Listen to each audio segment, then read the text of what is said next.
Well, when I was pregnant with Charlotte at about 32 weeks, it looked like she was small for dates. So I was monitored for the next 6 weeks just to keep an eye on her growth, so ultrasounds and measurements. And by 38 weeks, she really wasn't growing that much. So I was induced and all went fine. And she was just small for dates. And that's all we thought we were dealing with. An unsettled baby who was little, so she had trouble feeding and all that sort of stuff. But crying a lot, and we just thought that was all very normal for that stage, being first parents. So it wasn't till the 8-week checkup at the maternal health nurse that she didn't meet any milestones.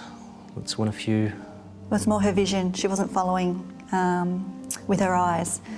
So the maternal nurse thought we should be referred to a neurologist.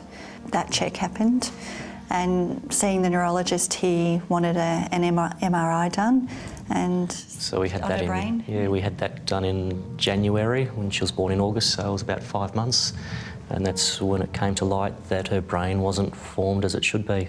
The results came through, and it was just a bizarre, out of body almost experience. It was just, this couldn't be happening to us. But it didn't actually hit me at that stage. It was more when we saw the genetic specialist at the Royal Children's, and he's on about the 8th floor, I think. Yeah.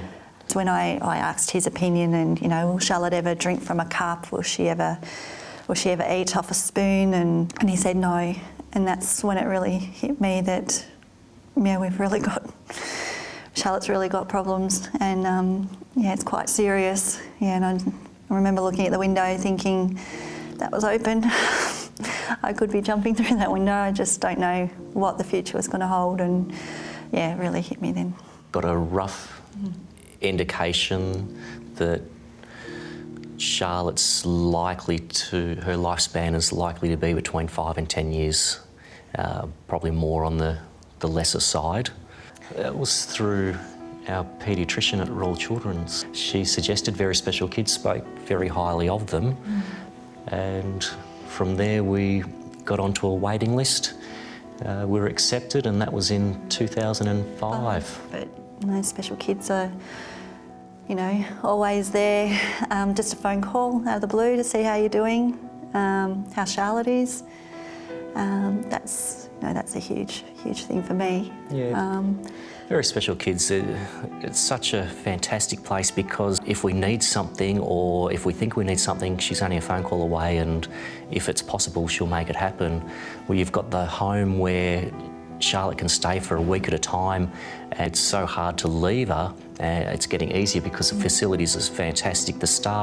All the staff and volunteers at Very Special Kids are sensational. So it's just such a warm environment, but we can leave Charlotte there, and we can take the girls to the zoo or to the beach or to the movies, just, with a moment's notice. You can, not forever watching the time and making sure that we're in the right environment to feed Charlotte. Where people aren't coughing and, every 4 hours feeding her. The volunteers, we've got a home volunteer.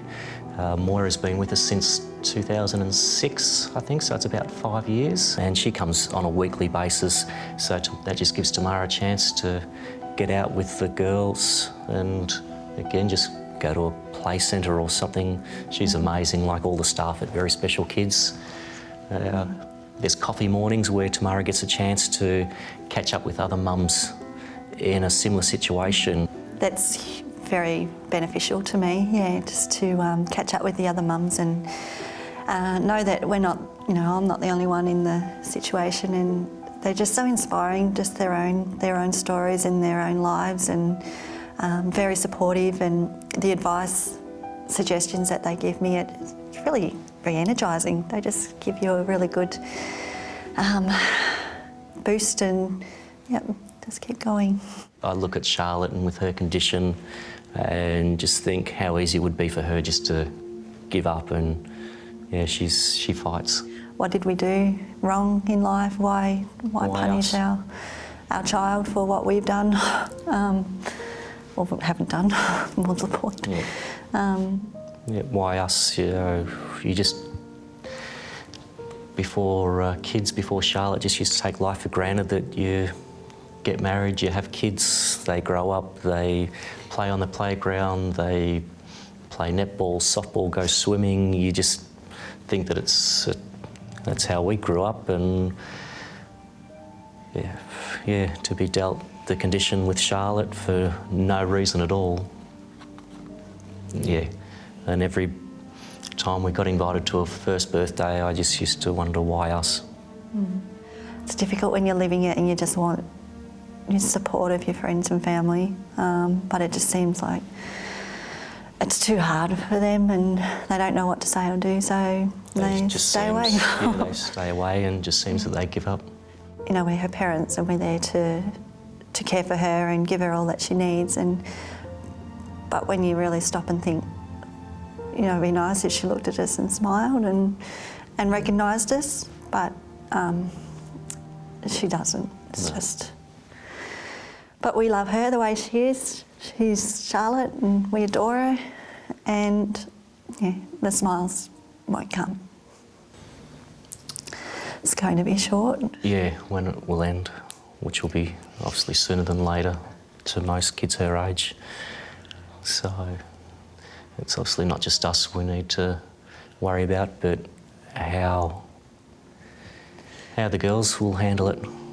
You know, all the benefits that we get from special kids, they also look after, you know, 800 odd other families. So to make that 800 families feel as good as us when it comes to very special kids, yeah, so help and support as many families as possible, just to make the journey that little bit easier. And more enjoyable. Yeah.